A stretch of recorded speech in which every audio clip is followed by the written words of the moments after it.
Uh, Good afternoon. Good afternoon, sir. Let me wait for 1 minute, है ना?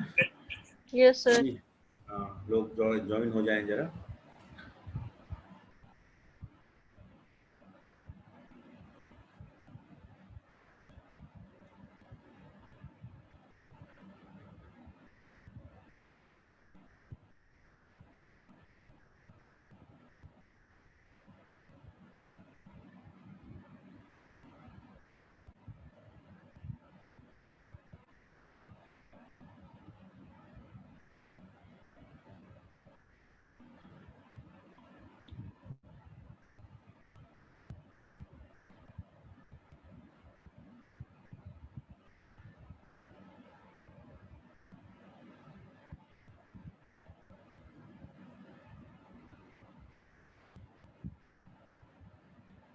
ठीक है.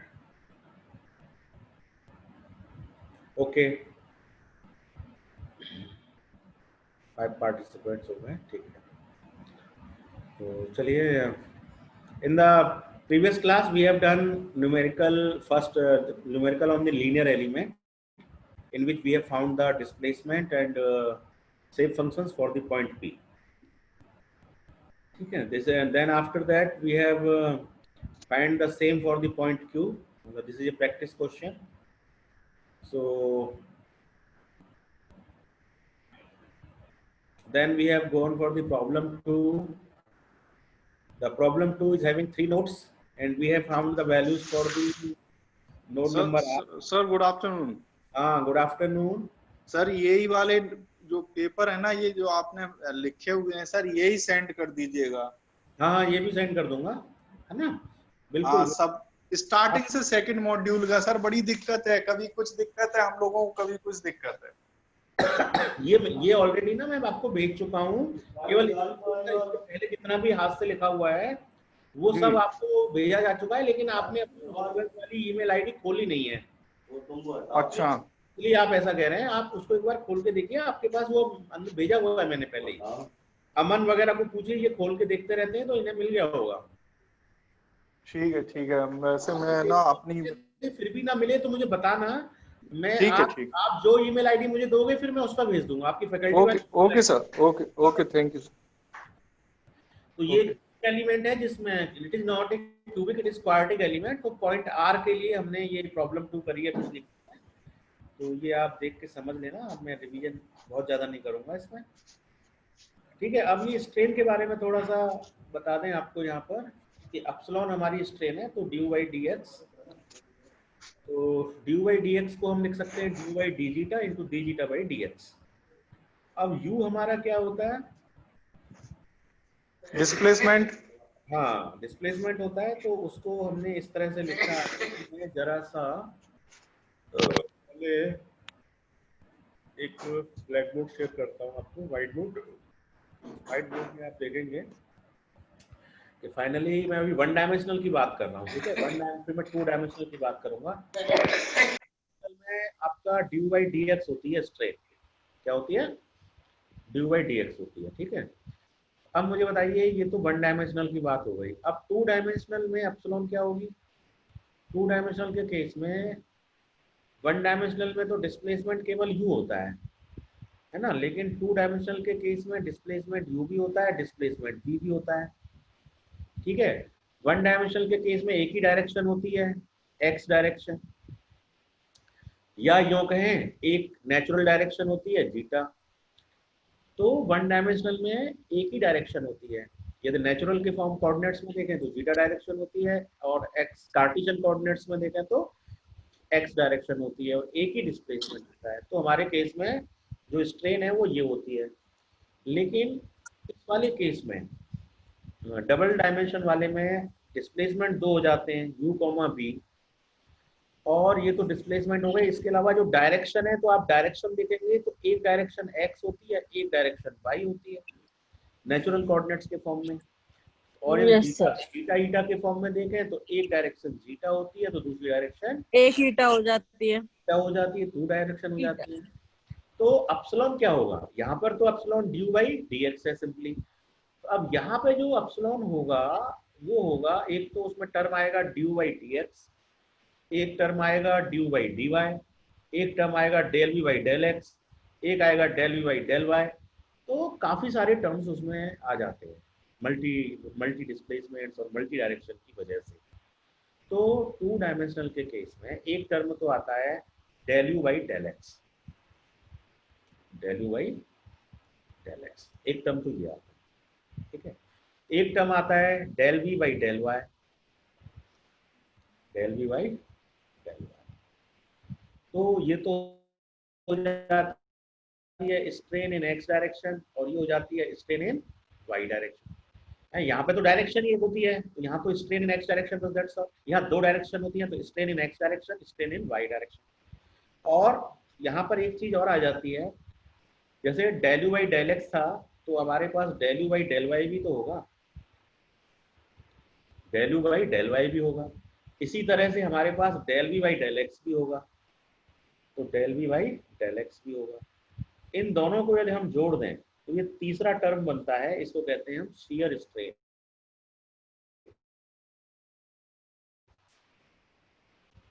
इसको हम कहते हैं स्ट्रेन, इसको कहते हैं को भी कहते हैं लॉन्गिट्यूडनल स्ट्रेन, और इसको कहते हैं शियर स्ट्रेन।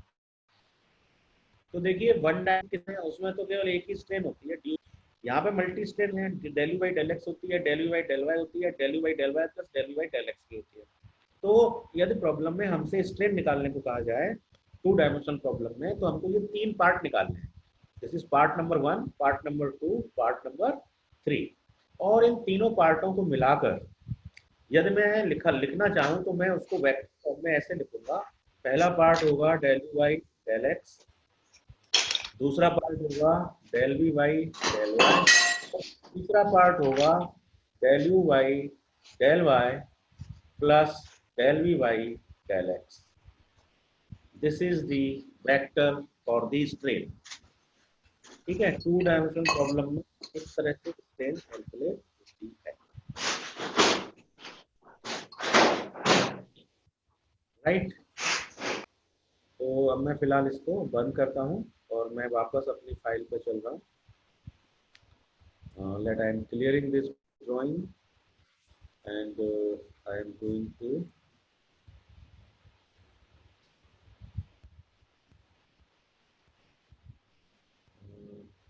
सेम उसी फाइल पे आ गया मैं, न्यूमेरिकल्स वाली फाइल पर शेयर।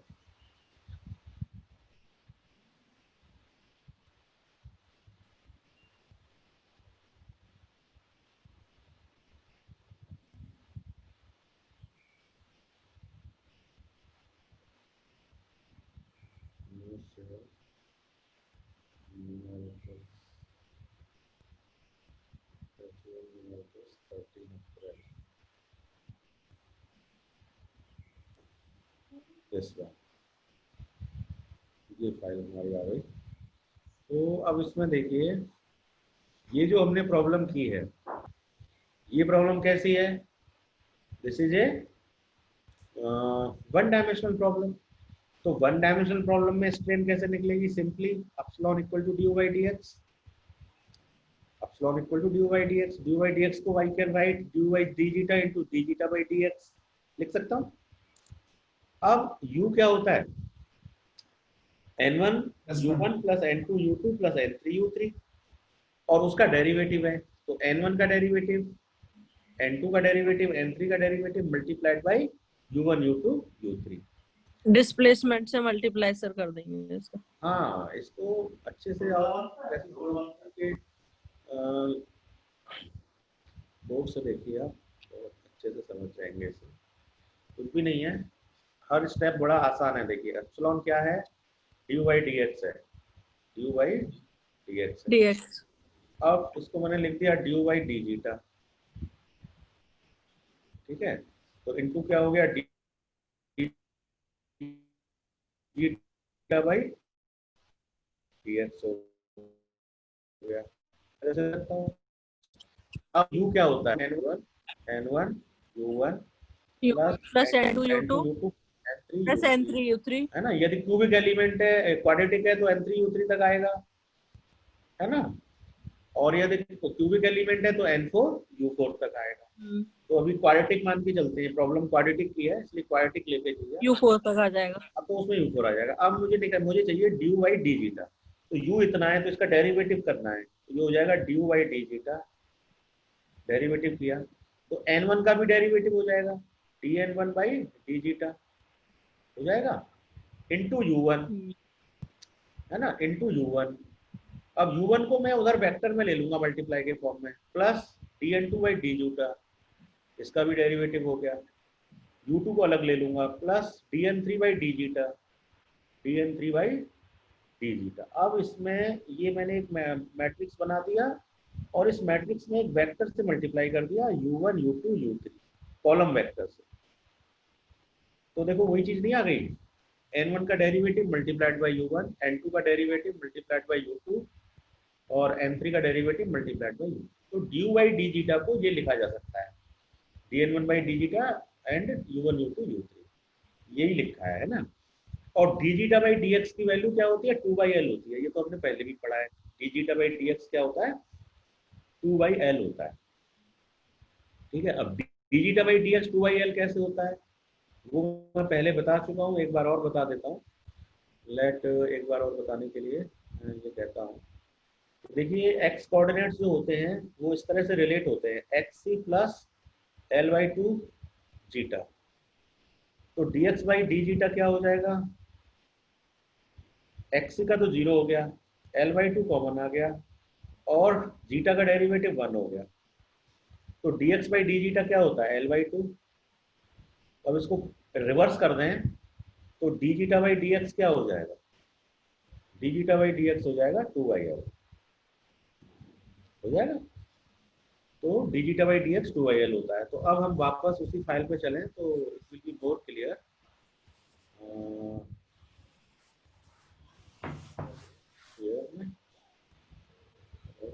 उसी फाइल में आ गए हैं। तो देखिए ड्यू बाई डी जेटा को मैंने वही लिख दिया, dn1 dn2 dn3 u1 u2 u3 और D zeta by d x 2/l होता है ना। यहाँ पे मैंने ये भी एक्सप्लेन कर दिया है कि 2/l कैसे आया। तो x बराबर xc plus x2 minus x1 by 2 zeta होता है। xc क्या है, कोऑर्डिनेट ऑफ द सेंटर, है ना। तो यहाँ पे dx by zeta l by 2, तो उल्टा करने पे 2/l हो गया, ठीक है। बस अब क्या करना है, D zeta by d x तो 2/l है। अब dn1 by D zeta 2 zeta minus 1 by 2, ये कैसे हुआ, है ना। देखो n1 क्या है ना, बोर्ड पे देखते हैं दोबारा से। अभी मैं इसकी बात बता रहा हूँ कि dn1 बाई डी जीटा ये कैसे हुआ। तो ये बड़ा आसान है, इसको देखने के लिए आप ये देखें, that I am sharing white board, clear कर देता हूँ उसको। अब देखिएगा ध्यान से, क्वाड्रेटिक एलिमेंट है मेरे पास 1 2 3, ये क्वाड्रेटिक एलिमेंट्स है। n1 क्या होता है, zeta, zeta minus 1 divided by 2, यही होता है, फॉर्मूला पता है। तो अब इसका डेरिवेटिव क्या होगा, dn1 बाई डी जीटा निकालना है, dn1 बाई डी जीटा। तो निकालने के लिए क्या होगा, देखो zeta into zeta, zeta square का डेरिवेटिव 2 जीटा, ठीक है। जीटा का डेरिवेटिव -1 डिवाइडेड बाई, ये आ जाएगा, नहीं आ जाएगा derivative, dn1 by D zeta ये आ जाएगा। अब dn2 बाई डी जीटा क्या आ जाएगा, n2, देखिए n2 क्या था, n2 की वैल्यू होती है जीटा, जीटा प्लस 1 बाई 2, ये होती है n2 की वैल्यू। तो अब इसमें देखिए n2 का जब डेरिवेटिव करेंगे, यस सर, तो dn2 बाई डी जीटा जो होगा वो सिंपली क्या हो जाएगा, zeta into zeta, zeta square का डेरिवेटिव 2 जीटा, और zeta into 1 plus zeta 2 zeta plus 1/2। Yes, very good. इसी तरह से n3 क्या होता है हमारा, n3 के लिए अलग करना ले लेते हैं। n3 जो होता है हमारा वो क्या होता है, n3 equal to 1 minus zeta square, ये फॉर्मूला है। जीटा स्क्वायर, तो अब इसका डेरिवेटिव करेंगे dn3 बाई डी जीटा, तो 1 का तो 0 हो जाएगा, 0 माइनस 2 जीटा माइनस 2 जीटा, हाँ, तो कुल मिलाकर के -2 जीटा हो गया फाइनल, है ना। 0 माइनस 2 जीटा यानी कि -2 जीटा। तो ये उसी तरह से यहाँ पे डेरिवेटिव सेव कर दिए मैंने फाइल में। तो फाइल में आप देखेंगे, मैं दोबारा से उसी फाइल पे पहुंच रहा हूँ।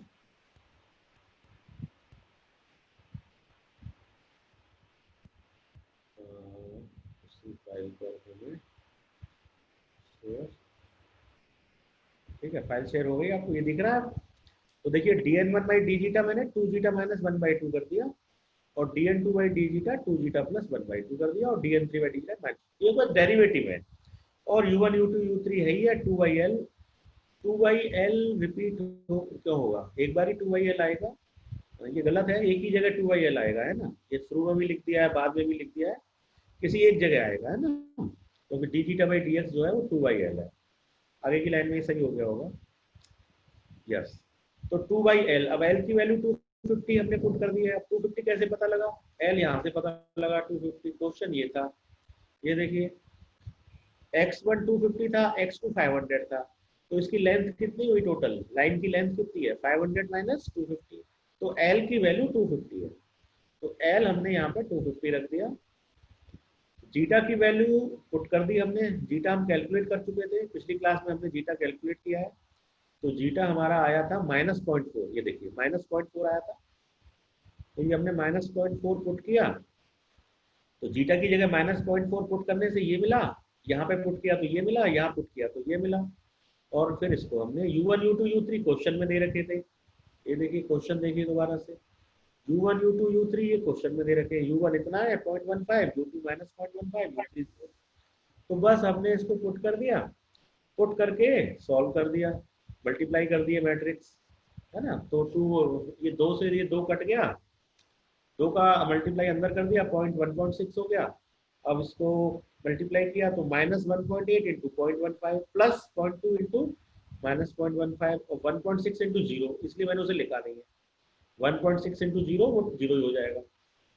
बस इसको प्लस माइनस सॉल्व करके हमको -0.3/250 यानी कि माइनस में 0.0012, ये हमको क्या मिल गई, स्ट्रेन। स्ट्रेन की कोई यूनिट तो होती नहीं है, तो इट इज यूनिटलेस। तो इस प्रॉब्लम में हमने स्ट्रेन भी निकाल दी है ना, पिछली क्लास में हमने स्ट्रेन को एक्सप्लेन नहीं किया था, केवल डिस्प्लेसमेंट को एक्सप्लेन किया था, यहाँ हमने स्ट्रेन को भी एक्सप्लेन कर दिया। तो ये 1 डायमेंशनल प्रॉब्लम में इस तरह से स्ट्रेन निकाली जाती है, लेकिन जब प्रॉब्लम 2 डायमेंशनल होती है तो ये स्ट्रेन निकालने का जो प्रोसीजर है थोड़ा सा लेंदी हो जाता है, ठीक है, तो उसको यदि हम ध्यान से समझेंगे तो समझ में आ जाएगा, उसमें जैकोबियन कंसेप्ट होता है, ठीक है। तो अभी हम एक न्यूमेरिकल करेंगे जिसमें जैकोबियन के बारे में। तो चलिए प्रॉब्लम 4 मैंने करा दी थी, प्रॉब्लम 5 मैंने करा दी है आपको गॉसियन एलिमिनेशन की हेल्प से, और प्रॉब्लम 5 के बाद प्रॉब्लम 6, बस ये प्रॉब्लम करते हैं अभी, है ना। तो इस प्रॉब्लम में क्या है बताइए, 1 डायमेंशनल प्रॉब्लम है या 2 डायमेंशनल प्रॉब्लम है? सर 1 नहीं है, 2 डायमेंशनल है, क्योंकि जब आप ट्रायंगुलर एलिमेंट देख रहे हैं, yes sir 2 dimensional, sir 2 dimensional है, 2 डायमेंशनल। हाँ 2 डायमेंशनल है, जब आप ट्रायंगुलर एलिमेंट देख रहे हैं तो ये 2 dimensional problem yes sir, yes sir. है ना। हाँ जब आप स्ट्रेट लाइन एलिमेंट देखें तब आप कहेंगे 1 तब डायमेंशनल आप प्रॉब्लम। हाँ तो देखिए आप इस क्वेश्चन को ध्यान से पढ़िए, find the Jacobian of find the Jacobian and then strain for the triangular element. Find strain element के लिए हमको स्ट्रेन निकालनी है, जैकोबियन निकालनी है, फिर स्ट्रेन निकालनी है। अब हमें गिवन क्या क्या है, अज्यूम, क्वेश्चन कह रहा है कि u1 u2 u3 की ये वैल्यू अज्यूम कर लीजिए, और v1 v2 v1 v2 v3 की हाँ स्ट्रेन हाँ u1 v1 क्या है, इस पॉइंट के डिस्प्लेसमेंट है, फाइंड करना है, u2 v2 इसके डिस्प्लेसमेंट है, u3 v3 इसके डिस्प्लेसमेंट है, ठीक है। तो अब अभी देखो मैंने आपको समझाया था कि 2 डायमेंशनल के केस में एप्सिलॉन की वैल्यू क्या होती है, ये होती है strain, del u by del x, del v by del y, del u by del y plus del v by del x, ये स्ट्रेन होती है 2 डायमेंशनल के केस में। 3 पार्ट होते हैं उसके, है ना, एक लॉन्गिट्यूडनल इन x डायरेक्शन, लॉन्गिट्यूडनल इन y डायरेक्शन, और एक शियर स्ट्रेन होती है। शियर स्ट्रेन जो है वो बाय इनका समेशन होती है, ठीक है, del u by del y plus del v by del x। अब देखिए यहाँ पर बताइए 2 डायरेक्शन है, तो कौन कौन सी डायरेक्शन है? यदि हम x कोऑर्डिनेट बेस देखें, कार्टेशियन कोऑर्डिनेट में देखें, तो डायरेक्शन x और y है, यदि हम जीटा ईटा के फॉर्म में देखें तो डायरेक्शन जीटा और ईटा है ना। तो मैं जरा सा अभी ब्लैक बोर्ड ले लेता हूँ फॉर दी मोर क्लियरिटी। तो चलिए मैंने ले लिया न्यू शेयर में जाके व्हाइट बोर्ड, और अब यहाँ पर से मैंने क्लियर कर दिया। तो ध्यान से देखिएगा, यहाँ पर मैं बताना चाह रहा हूँ आपको स्पेस के बारे में। तो देखिए मैं डायरेक्शन की बात कर रहा था। तो जैसे कि मान लीजिए मेरे पास कोई ट्रायंगल है, तो एक यदि मैं एक्स और वाई में देखूं तो मेरे पास एक्स और वाई डायरेक्शन हो गई। यदि जीटा ईटा के फॉर्म में देखूं तो मेरे पास ये दो डायरेक्शन है, जीटा और ईटा, ठीक है। और यदि मैं आर और एस के फॉर्म में देखूं तो मेरे पास डायरेक्शन है आर और एस, है ना। एक टी भी होती है, तीन डायरेक्शन होती है, R S T, R S T. अब डायरेक्शन हम दो ही मान के चलेंगे क्योंकि को हम निकाल सकते हैं, टी जो है वो बाकी दोनों से निकल आती है। टी बराबर होता है 1 माइनस आर माइनस एस, क्योंकि तीनों का टोटल 1 होता है।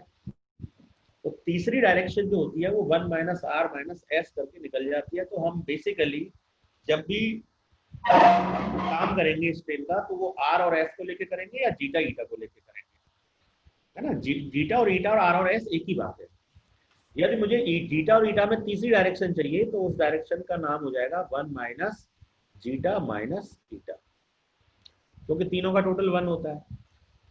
तो आर एस टी जीटा ईटा 1 माइनस जीटा माइनस ईटा एक ही बात है, करेक्ट। अब मैं इसको दोबारा से क्लियर करता हूँ। तो देखिए मुझे क्या चाहिए, I want del you by del x, है ना।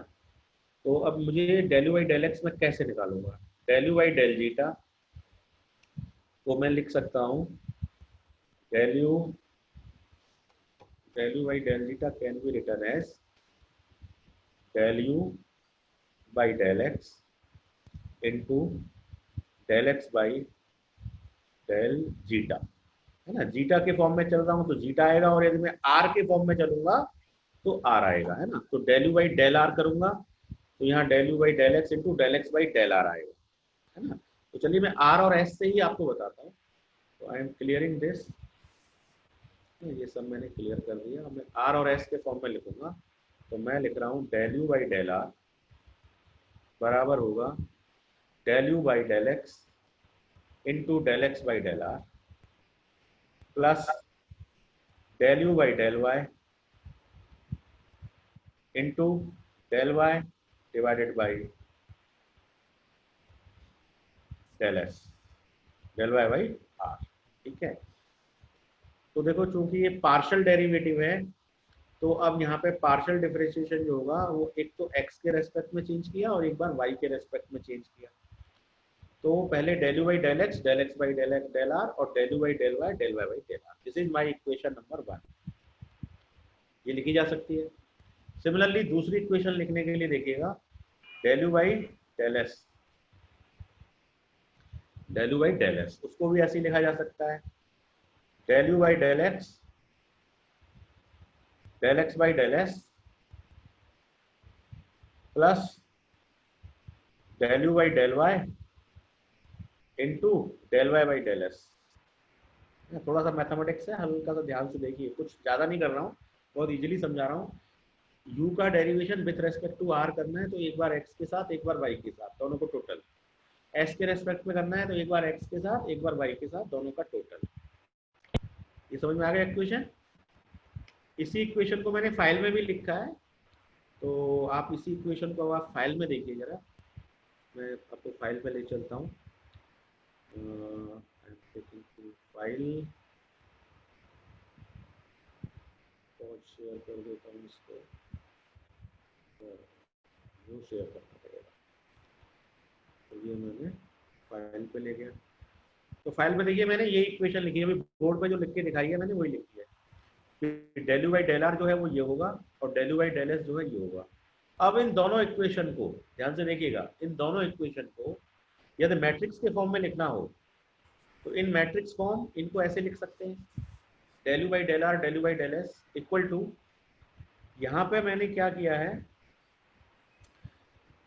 देखिए del you by del x और del you by del Y तो बाहर ले लिया है कॉमन, और del x by del R अंदर है, del Y by del R अंदर है, del x by del S अंदर है, डेल वाई बाई, तो दोनों में इक्वेशन में से ये कॉमन ले, जब आप इसको मल्टीप्लाई करेंगे तो आपको यही मिल जाएगा। तो ये दोनों इक्वेशन मैट्रिक्स के फॉर्म में इस तरह से लिखी जा सकती हैं, ठीक है। अब हमें पता है कि x की value n1 x1 plus n2 x2 plus n3 x3 होती है, y की value n1 y1 plus n2 y2 plus n3 y3 होती है, ठीक है। तो अब हम देखिए लेफ्ट हैंड साइड में मैंने कोई चेंज नहीं किया, del you by del are और del you by del S रखा है, और इधर मैंने del x by del are को ये लिख दिया है। तो del x by del R क्या होता है basically, del x by del are को मैं जरा सा एक्सप्लेन करता हूँ। देखो del x by del are को मैंने ये जो लिखा है इसको जरा मैं ब्लैक बोर्ड व्हाइट बोर्ड से एक्सप्लेन करूंगा। Del x by del are को ध्यान से देखिएगा। तो मैं आपको del x by del are को बताता हूँ कि मैंने कैसे लिखा। तो मेरे पास है del x by del r, ध्यान से देखना। अब ये del by del r, x को क्या लिख सकते हैं, एक्स होता है n1 x1 plus n2 x2 plus n3 x3, ये होता है। अब आप देखिए डेल बाई डेल आर को अंदर घुसा दीजिए, तो ये हो गया del n1 by del are, del n1 by del r into x1 plus del n2 by del r into x2 plus del n3 by del r into x3। ये समझ में आ गया। अब इसमें देखिए इस पूरे को कितने टर्म है, इसमें 3 टर्म है, तो इन तीनों टर्मों को मैं क्या लिख सकता हूं, summation del n1 del n2 del n3। तो इसको जनरल फॉर्म में मैंने लिख दिया del n i equal to 1 2 3। आई किस प्रकार से चेंज हो रहा है, 1 2 3, ये आई है ना। तो del n i divided by del r into x1 x2 x3, तो इसको लिख दिया मैंने एक्स आई, ठीक है। तो इस तीनों के टोटल को मैंने समेशन के फॉर्म में लिख दिया है। तो del x by del are को ये लिखा जा सकता है डेल एन आई बटे डेल आर इंटू एक्स आई।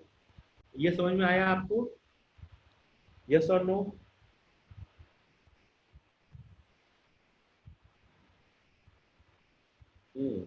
चैट में कुछ लिखा है,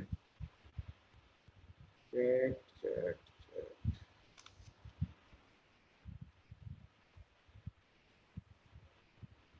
चैट तो खाली पड़ा है ना।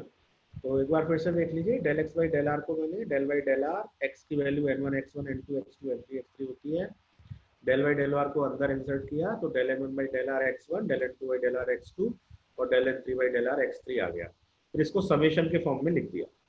तो वापस मैं अब फाइल पर चल रहा हूँ कि del x by del are को मैंने ये लिखा है ना। तो उसमें न्यू शेयर में गए,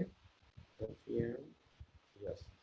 तो देखिए del x by del are को हमने ये समेशन के फॉर्म में लिख दिया, del Y by del are को भी समेशन के फॉर्म में लिख दिया, केवल x की जगह y हो गया, बाकी सेम है, बाकी सेम है। ऐसे ही नीचे del x by del s को भी समेशन के फॉर्म में लिख दिया, वही है, बस डेल एस आ गया नीचे, इसमें डेल आर था, इसमें डेल एस है। फिर इसको भी समेशन के फॉर्म में, मतलब चारों टर्म को हमने क्या कर दिया, समेशन के फॉर्म में लिख दिया।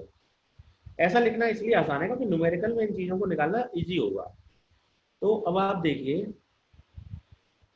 इस पूरी इक्वेशन में del you by del x और del you by del Y ये क्या है, यही तो स्ट्रेन है, यही तो स्ट्रेन है। तो इन स्ट्रेन को निकालने के लिए ये जो मैट्रिक्स है जैकोबियन, इस मैट्रिक्स का बहुत बड़ा यूज है, क्योंकि जब तक जैकोबियन नहीं मालूम है तब तक हम स्ट्रेन नहीं निकाल सकते। तो जैकोबियन मैट्रिक्स स्ट्रेन को कैलकुलेट करने के लिए हेल्पिंग मैट्रिक्स है। इसलिए इस क्वेश्चन में जो पूछा गया है वो जैकोबियन पूछी गई है कि जैकोबियन क्या है, स्ट्रेन कैसे रिलेटेड है। तो ये जैकोबियन का एक तरह से फॉर्मूला हो गया है ना, इसको याद भी रख सकते हैं आप, del n by del r, इस तरह से जैकोबियन। और जब इसको हम रिवर्स ले जाएंगे उधर तो ये जे इनवर्स हो जाएगा। तो इसी को अब हमने लिखा जैकोबियन जे इक्वल टू, ये पूरी जो मैट्रिक्स है ये हमारी जैकोबियन मैट्रिक्स है, ठीक है। तो अब हमारी जो कोई हमारा क्वेश्चन ये दे रखा है, दिस इज द क्वेश्चन 1 1 6 2 4 4। अब इसके लिए हमको क्या निकालनी है, जैकोबियन निकालनी है। तो ये 1 1 क्या है, x1 y1, 6 2 क्या है, x2 y2, 4 4 क्या है, x3 y3। देखिए यही क्वेश्चन था शुरू में, आप देखें तो यही क्वेश्चन है, मैंने दोबारा से डायग्राम बना दिया है बस। 1 1 6 2 4 4, u1 u2 u3 दिए, v1 v2 v3 दिए, जैकोबियन निकालनी है। तो सबसे पहले तो मैंने आपको जैकोबियन का कंसेप्ट दिया है कि जैकोबियन मैट्रिक्स जो है वो स्ट्रेन निकालने के लिए हेल्पिंग मैट्रिक्स है, और उसका जो फॉर्मूला होता है जैकोबियन का वो ये होता है, summation del n by del r into xi, summation del n I by del r into yi, summation del n by del s xi, del n by del s yi। एक बार r के respect में है, एक बार x के respect में है, that's all. तो ये हमने जैकोबियन, अब हमें इस जैकोबियन को फाइंड करना है इस पर्टिकुलर एलिमेंट के लिए। तो देखिए कितना आसान है, बहुत ही आसान है। आपको सिंपल सी टेबल बनानी है। अब इस टेबल में देखिएगा ध्यान से, सबसे पहला कॉलम है xi, xi मतलब x1 x2 x3। तो देखिए x1 कितना है 1, x2 कितना है 6, x3 कितना है 4। तो मैंने लिखा 1 6 4, बड़ा आसान हो गया। x कोऑर्डिनेट्स को लिख लिया एक कॉलम में।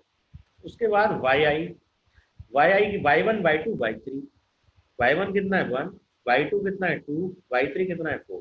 तो दूसरा कॉलम आ गया, ठीक है। अब तीसरा कॉलम देखिए ni मतलब n1 n2 n3। तो 3 नोडेड ट्रायंगुलर एलिमेंट के लिए n1 कितना होता है r, n2 कितना होता है s, और n3 कितना होता है t। t को क्या लिखा जा सकता है 1 माइनस r माइनस s, क्योंकि तीनों का टोटल क्या होता है 1। ये कर लिया। अब हमने क्या किया, डेरिवेटिव। अब हम डेरिवेटिव क्यों निकाल रहे हैं, क्योंकि देखो जैकोबियन में हमको डेरिवेटिव की जरूरत है। यदि जैकोबियन में देखें तो del n i by del r आ रहा है, तो इसकी हमको क्या है आवश्यकता है। तो हम क्या कर रहे हैं, डेरिवेटिव निकाल रहे हैं विथ रिस्पेक्ट टू r। तो देखो r का derivative with respect to r कितना हो गया 1, r का derivative with respect to r 1 हो गया। s का derivative with respect to r 0। 0। हाँ, क्योंकि s कांस्टेंट मान लिया जाएगा, r को छोड़कर बाकी सब कांस्टेंट। अब इसका डेरिवेटिव करेंगे तो 1 का 0, r का 1 मतलब माइनस r का -1 आ गया, और s का 0। तो ये हमने डेरिवेटिव निकाल दिए चौथे कॉलम में, ठीक है, विथ रिस्पेक्ट टू r। अब पांचवें कॉलम में हमने क्या किया, देखो हमें जैकोबियन में क्या चाहिए, डेरिवेटिव निकालने के बाद उसमें xi का मल्टीप्लीकेशन है। तो जो डेरिवेटिव आया है उसमें x का गुणा कर दिया है। तो कॉलम नंबर 4 और कॉलम नंबर 1 इन दोनों का मल्टीप्लाई कर दिया है यहाँ पर। तो del n by del r ये है कॉलम नंबर 4, और xi है हमारा कॉलम नंबर 1। तो इन दोनों का गुणा किया, देखो 1 एकम 1, 6 इंटू 0 0, 4 इंटू -1 -4। तो ये हमारा पहला टर्म आ गया, देखो जैकोबियन का फर्स्ट टर्म आ गया, ये वाला टर्म आ गया फर्स्ट टर्म, ठीक है। इसी तरह हम दूसरा टर्म, तीसरा टर्म, चौथा टर्म, इन चारों टर्मों को निकाल लेंगे तो हमारी जैकोबियन आसानी से निकल जाएगी। और जब जैकोबियन निकल जाएगी तो स्ट्रेन भी बड़े आराम से कैलकुलेट हो जाएगी। तो देखो ये हम पांचवें कॉलम तक पहुंच रहे हैं। अब छठे कॉलम पे देखो, छठे कॉलम में क्या किया है, del n i del r तो हमारे पास पहले से है कॉलम नंबर 4 में, और yi हमारे पास कॉलम नंबर 2 में है, बस दोनों का गुणा करना है। तो देखो 1 एकम 1, 2 0 0, 4 इंटू -1 -4। तो ये हमारा कॉलम आ गया छठा। अब जो काम हमने r के रेस्पेक्ट में किया वही काम हमको s के रेस्पेक्ट में करना है। तो जब हम डेरिवेटिव करेंगे n का डेरिवेटिव s के रेस्पेक्ट में, तो r का डेरिवेटिव s के रेस्पेक्ट में 0 हो जाएगा, क्योंकि s को छोड़कर बाकी सब कांस्टेंट। s का डेरिवेटिव s के रेस्पेक्ट में 1 हो जाएगा, और यहाँ पर 1 और r का 0 हो जाएगा, और -s का -1 हो जाएगा। तो ये हमारा डेरिवेटिव हो गया। अब इस डेरिवेटिव को xi मतलब पहले कॉलम से गुणा किया तो हमारे पास ये आ गया 1 इंटू 0 0, 6 इंटू 1 6, 4 इंटू -1 -4, ये आ गया। अब लास्ट कॉलम में del n i del s yi, y से गुणा कर दिया। तो 1 इंटू 0 0, 2 इंटू 1 2, 4 इंटू -1 -4, ये आ गया। अब आप देखें ये वाला कॉलम जिसका टोटल -3 है, दूसरा कॉलम जिसका टोटल -3 है, तीसरा कॉलम जिसका टोटल 2 है, और चौथा कॉलम जिसका टोटल -2 है। तो इस वाले टर्म का समेशन वही तो जैकोबियन में आता है, इस टर्म का समेशन वो जैकोबियन में आता है, इसका समेशन, ये चारों समेशन जैकोबियन में आते हैं। आप ध्यान से देखें तो यहाँ समेशन लगा हुआ है, देखो समेशन वाले जो टर्म है, ये समेशन यहाँ छूट गया है, यहाँ भी समेशन आएगा, और ये नीचे जो मैंने लिखा है यहाँ पर भी चारों जगह समेशन आएगा, है ना, समेशन हर जगह है, करेक्ट।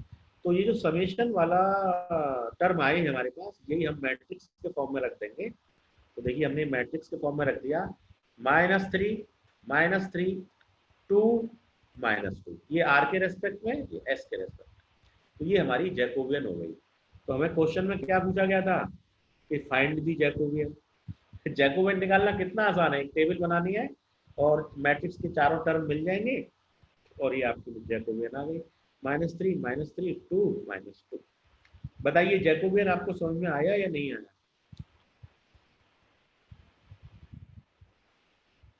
हाँ जी, जवाब दें।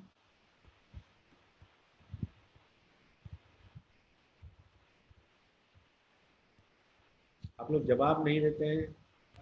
यस सर, आ गया। Good good. तो ये जैकोबियन हो गया। अब इसी क्वेश्चन में देखेंगे कि जैकोबियन के बाद क्या निकालना था। तो क्वेश्चन पे ध्यान दीजिए, पहला था कि find the Jacobian and then find the strain, है ना। अब हमें स्ट्रेन निकालनी है और जैकोबियन से ही स्ट्रेन निकलती है। तो अब देखो स्ट्रेन कैसे निकलेगी, स्ट्रेन को निकालना देखिए। जैकोबियन तो निकल चुकी है, जैकोबियन निकल चुकी है। अब इस जैकोबियन का सबसे पहले तो डिटर्मिनेंट निकाल लो। तो ये 2/2 की मैट्रिक्स है, 2/2 का डिटर्मिनेंट क्या हो जाएगा, डायगोनल -3 इंटू -2 -2 इंटू -3। तो इसको सॉल्व किया तो इसका जो डिटर्मिनेंट है, मॉडुलस है, इस मैट्रिक्स का जो मॉडुलस है वो 6 + 6 = 12 आ गया। 12 आ गया। तो ये मॉड, सबसे पहले तो डिटर्मिनेंट निकाल लो। अब उसके बाद हमको चाहिए जे इनवर्स। क्या चाहिए, जे इनवर्स, मतलब जे का इनवर्स चाहिए। तो इनवर्स कैसे निकलता है, इनवर्स निकालने के लिए जरा सा मैं ब्लैक बोर्ड पे चलता हूँ, आपको एक आइडिया दे देता हूँ कि इनवर्स निकालना बड़ा आसान है। तो ठीक है, यहाँ मैंने क्लियर कर दिया। देखो जब कभी भी हमको कोई 2/2 की मैट्रिक्स मिल जाए और मान लो उसके एलिमेंट कुछ भी हैं, मान लेते हैं अल्फा है, बीटा है, ये गामा है, ये डेल्टा है। मान लो इस तरह से कोई 2/2 की मैट्रिक्स है आपके पास, ठीक है। मान लीजिए इस मैट्रिक्स का नाम जे है, करेक्ट। तो अब आपको जे इनवर्स निकालना है, तो वो बड़ा आसान है। जे इनवर्स निकालने के लिए कुछ नहीं करना है आपको, ये जो डायगोनल है अल्फा और डेल्टा, इनको तो आपस में बदल दो, डेल्टा अल्फा की जगह अल्फा डेल्टा की जगह। तो ये तो डेल्टा आ गया, ये अल्फा आ गया, चेंज हो गया, करेक्ट। अब ये बीटा और गामा चेंज नहीं होंगे, केवल इनकी जगह पे इनको माइनस कर दो, तो ये हो जाएगा -बीटा और ये हो जाएगा -गामा, बस ये हो गया इसका एडजॉइंट। अब एडजॉइंट को मॉडुलस से डिवाइड कर दो, तो इसका मॉडुलस क्या है, modulus of J alpha into delta means alpha delta minus gamma beta या बीटा गामा। तो ये इसका क्या है, मॉडुलस है। तो इसको मॉडुलस से डिवाइड कर दो, अल्फा डेल्टा, इसका इनवर्स आ जाता है सर, इसका इनवर्स आ जाता है। तो 2/2 की मैट्रिक्स का इनवर्स निकालना बहुत ही आसान है, ठीक है। तो इसी ट्रिक से मैंने वहाँ इनवर्स लिखा है, डायगोनल एलिमेंट्स को चेंज करना है और दूसरे वाले डायगोनल के साइन चेंज करना है, ठीक है, और उसको मॉडुलस से डिवाइड करना है। तो वापस हम फाइल पे चल रहे हैं, वापस उसी फाइल पे आ रहे हैं, और अब इस फाइल में आप देखिएगा कि मैंने इसका जे इनवर्स निकाला है। तो जे इनवर्स में मैंने क्या किया है, तो देखो इन दोनों को तो इंटरचेंज कर दिया, -3 की जगह -2 हो गया, -3 यहाँ आ गया, और इन दोनों के साइन चेंज कर दिए, -3 का +3 हो गया, 2 का -2 हो गया। तो ये एडजॉइंट हो गया, मैट्रिक्स है। और इस एडजॉइंट को मैंने डिवाइड कर दिया 1/12 से, 12 इसका मॉडुलस है। तो मेरे पास ये वैल्यू तो अमन फिक्स रहती है, केवल साइन चेंज हो जाते हैं। अरे सर ये हाँ। 3/3 की मैट्रिक्स आएगी तो सर बहुत बड़ा हो जाएगा। 3/3 का अलग रूल है, 3/3 वो अलग है, ये 2/2 की बता रहे हैं सर। तो अभी आपके पास 2/2 ही जब इतना लेंदी है तो 2/2 ही आएगा फिलहाल अभी। एग्जामिनेशन। जी सर जी। तो अभी इसमें देखिए ठीक है। ये हमने इनवर्स निकाल लिया। अब वो इनवर्स निकालने के बाद आप देखिए कि अभी जो मैंने आपको बताया था कि जैकोबियन से हमारी स्ट्रेन किस तरह रिलेट होती है, तो ये हमारा जैकोबियन रिलेशन है। तो जैकोबियन यहाँ पर है del you by del x, del you by del y, del you by del are, del you by del s. अब इसमें del you by del x, del you by del y को लिखा जा सकता है जे इनवर्स। जब जे पल्ली तरफ जाएगा उस तरफ इसको ट्रांसफर करेंगे तो ये जे की जगह जे इनवर्स हो जाएगा और multiplied by del you by del are, del you by del s. अब इसमें वैल्यूज पुट की हैं। ये देखो जे इनवर्स की वैल्यू क्या है, 1/12 -2 3 -2 -3। ये तो निकाला है ना अभी हमने, जे इनवर्स ये रहा अभी हमने निकाला है, तो जस्ट उसको यहाँ पुट कर दिया है जे इनवर्स की जगह। अब देखो del you by del r, u क्या होता है n1 x1 plus n2 x2 plus n3 x3, u का जनरल रूल है। तो यू की जगह जब रखेंगे तो del by del n by del are, del n2 by del are, del n3 by del are और u1 u2 u3 उधर मल्टीप्लाई हो गया। उसी तरह del you by del s को ये लिखा जा सकता है del n1 by del s, del n2 by del s, del n3 by del s, u1 u2 u3, ये हो गया। अब आगे चले, ये एजिटिज उतार लिया 1/12, ये पूरी मैट्रिक्स आ गई।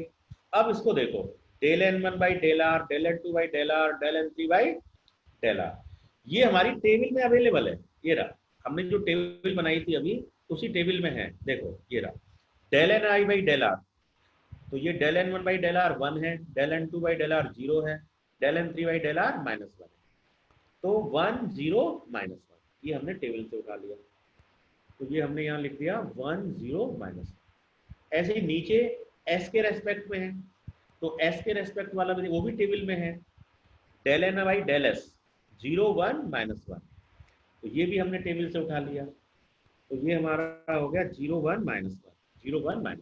उसके बाद u1 u2 u3 ये हमें क्वेश्चन में ही दे रखा है ना, क्वेश्चन की शुरुआत में ही दे रखा है। देखो सबसे शुरू में देखेंगे आप तो आपको u1 u2 u3 क्वेश्चन में ही दे रखा है, u1 u2 u3, ये वैल्यू हमने पुट कर दी।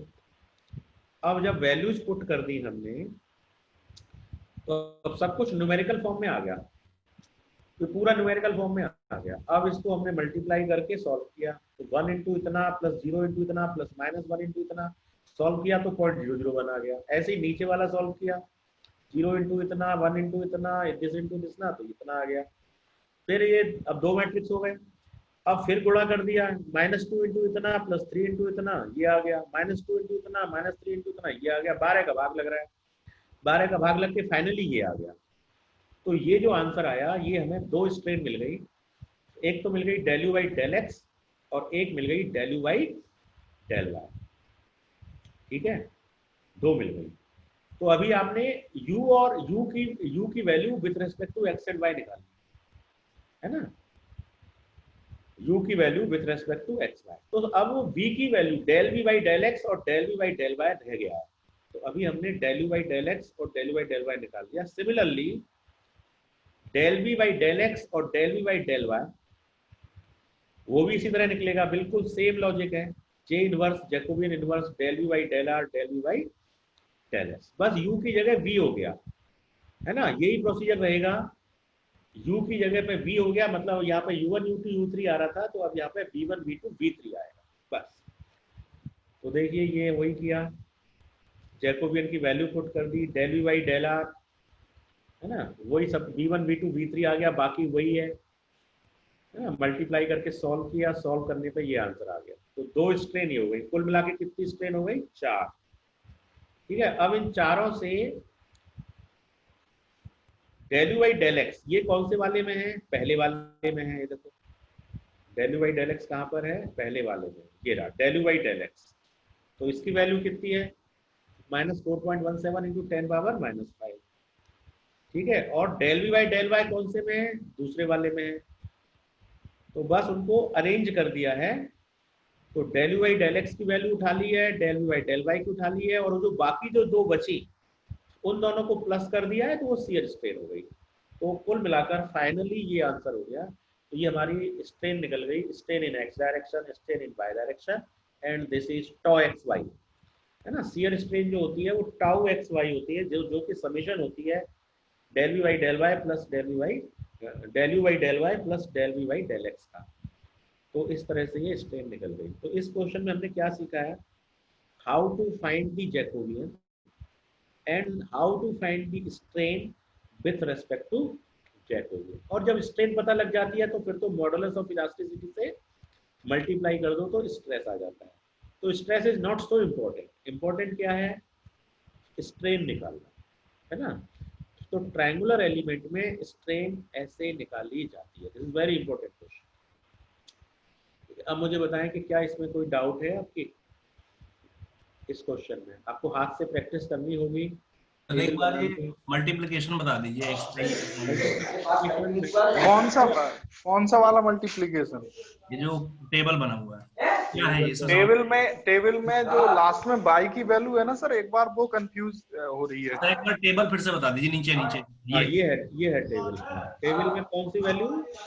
बाई वाली एन वो जो बाई का मल्टीप्लिकेशन है ये वाली।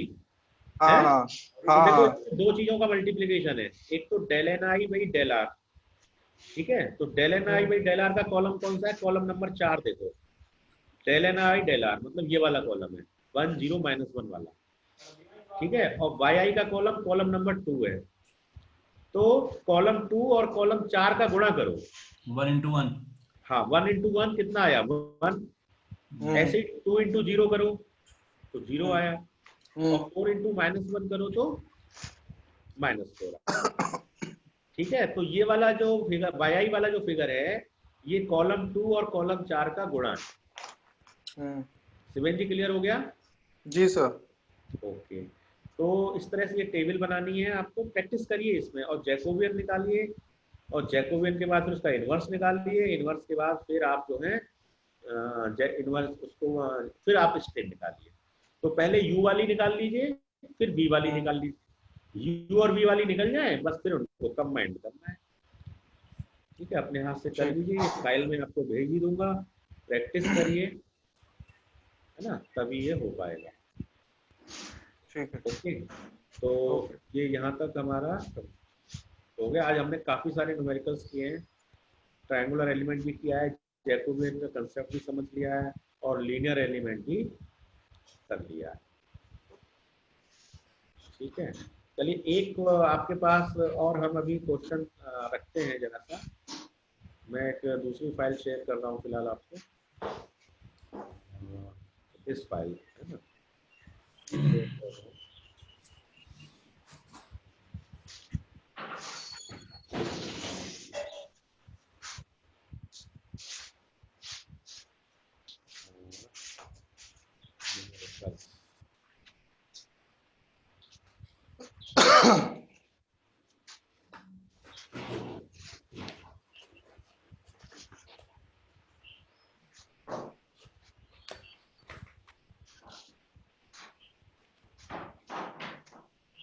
टाइम भी अब हमारा खत्म होने को है, हार्डली 3-4 मिनट है, थोड़ा सा डिस्कस कर लेते हैं।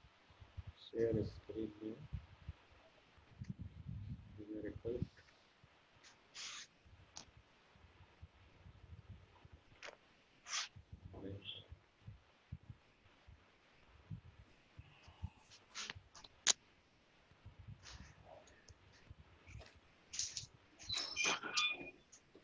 अब आएगा।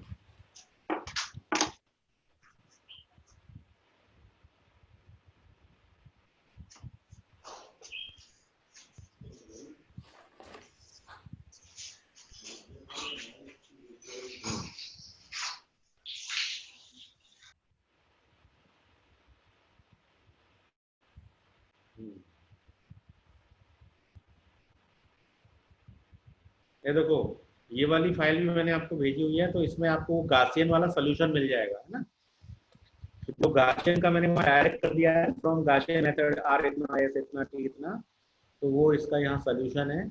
और सोल्यूशन में आप देखेंगे गासियन में किस तरह से इसको 0 0 बनाया गया है ना।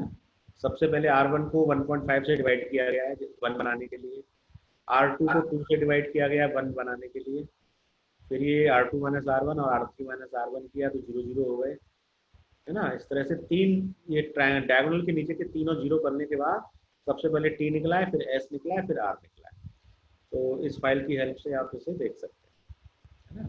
RST भी आपको यहाँ पर मिल जाए। ठीक है, तो ये हो गया। बाकी काफी 10-12 न्यूमेरिकल्स हो गए, तो अब इसको हम फिनिश करेंगे। देखो अब तक हम काफी 55-60% कोर्स खत्म कर चुके हैं। समराइज कर देता हूँ क्या क्या किया हमने। सेम फंक्शन हमने लीनियर एलिमेंट, क्वाड्रेटिक, क्यूबिक, ठीक है। उसके बाद 3 नोडेड ट्राइंगल, 6 नोडेड ट्राइंगल, और उसके बाद में 4 नोडेड रेक्टेंगल, 8 नोडेड रेक्टेंगल और 9 नोडेड रेक्टेंगल डायग्राम। तो 2 डायमेंशनल के जितने भी एलिमेंट होते हैं वो हम सारे कर चुके हैं, पढ़ चुके हैं, जैकोबियन समझ चुके हैं, स्ट्रेन निकालना समझ चुके हैं। ठीक है, अब हम नेक्स्ट क्लास में बीम शुरू करेंगे। ठीक है, इसका प्रैक्टिस कर लेना, कोई क्वेरी हो तो आप पूछ लेना। तो अब टॉपिक हमारे जो रह जाते हैं उसमें एक तो बीम रह जाता है। बीम के बाद हम करेंगे हीट ट्रांसफर की प्रॉब्लम, उसमें वीक फॉर्म में भी आएंगी। और अब हम हीट ट्रांसफर में थोड़ा एडवांस लेंगे, कन्वेक्टिव हीट ट्रांसफर। जो पहले हीट ट्रांसफर किया था वो केवल कंडक्शन हीट ट्रांसफर था, अब कंडक्शन विद कन्वेक्शन दोनों चीजें उसके अंदर होंगी। तो उसकी वीक फॉर्म वगैरह डेवलप करेंगे। ठीक है, तो हीट ट्रांसफर और बीम, ठीक है, और उनके थोड़े न्यूमेरिकल्स करके then our course will be finished for module 2। ठीक है, तो ये जरूर कर लेना, ये बहुत इंपॉर्टेंट है। और मैंने जो असाइनमेंट आपको दिए हैं टॉपिक्स एंड गाइडलाइंस में, उन असाइनमेंट्स को भी आप जो करने की कोशिश करिए। मैं बुक्स आपको भेज चुका हूँ काफ़ी सारी, उन बुक्स में आपको न्यूमेरिकल मिल जाए, बुक्स की कोई प्रॉब्लम नहीं है। क्वेश्चन नंबर लिखा हुआ है, बुक आपके पास है, उसे खोलिए, कंसेप्ट आपको समझा दिए गए, आप बनाने की कोशिश करिए। कोई क्वेरी आती है देन आप उसे पूछ लीजिए। तो अब टाइम हमारा फिनिश है, अब मैं चुप रहूँगा 2 मिनट। आप लोग कोई भी क्वेरी है तो वो पूछिएगा। सर ये वाला पोर्शन छूट गया है तो दिक्कत आ रही आएगी सर थोड़ी। हैं? ये वाला पोर्शन थोड़ा छूट गया है सर, न्यूमेरिकल वाला। हाँ छूट गया है ना, तो आपको आज कैसे लेट एंट्री हो पाए हो आप आज, है ना? सर वो एक्चुअली लॉक हो गया था आधे घंटे के लिए, हम लोगों का पासवर्ड हमें याद नहीं था। अच्छा अच्छा अच्छा। बन गया था अकाउंट और फिर वो 2-3 बार करने तो ब्लॉक कोई नहीं, अभी ये जैसी क्लास एंड होती है ना, मैं इस फाइल को आपको अभी शेयर कर दूंगा, मतलब भेज दूंगा मेल पर। जी। ठीक है, तो और मैं ये रिकॉर्डिंग भेज दूंगा आपका। आधा घंटे का मान लो मेरा रिकॉर्डिंग छूट गया है, जी। तो मैं रिकॉर्डिंग भेज दूंगा। आज तक के लेक्चर जितने भी हुए हैं उन सब की रिकॉर्डिंग में आपको अटैच कर दूंगा अभी मेल पे। ठीक है ना? जी तो सर। उसको आप जो है चला के देख लीजिए, एक बार लेक्चर को सुन लीजिए, तो उससे आपको कंप्लीट आइडिया लग जाएगा। अगेन ये कोई क्वेरी रह जाती है तो मैं हूँ ही, फिर मुझे पूछ लीजिएगा नेक्स्ट क्लास में आने से जी पहले। सर। ठीक है, तो रिकॉर्डिंग भेजूंगा और फाइल्स भेजूंगा, please go through them. FEM थोड़ा टफ सब्जेक्ट है, इसमें थोड़ा समय दीजिएगा, है ना? समय दीजिए। कंसेप्चुअल सब्जेक्ट है, इंटरेस्टिंग है, लेकिन यदि आप क्लास नहीं अटेंड करेंगे, रिकॉर्डिंग नहीं सुनेंगे, तो फिर आपसे नहीं होगा, है ना? तो थोड़ा मेरी सारी रिकॉर्डिंग क्लासेस सुन लीजिए, छूट भी गई है तो कोई इशू नहीं है, अभी सुन लीजिए और सुनने के बाद में ट्राई करिए, हो जाएगा। ओके, तो चलिए फिनिश करते हैं। कोई क्वेश्चन तो नहीं है आपका भी? और नो सर। ठीक है, चलिए, हैप्पी हैप्पी सेफ रहिए, stay healthy and stay at home. Thank you sir. Thank you very much.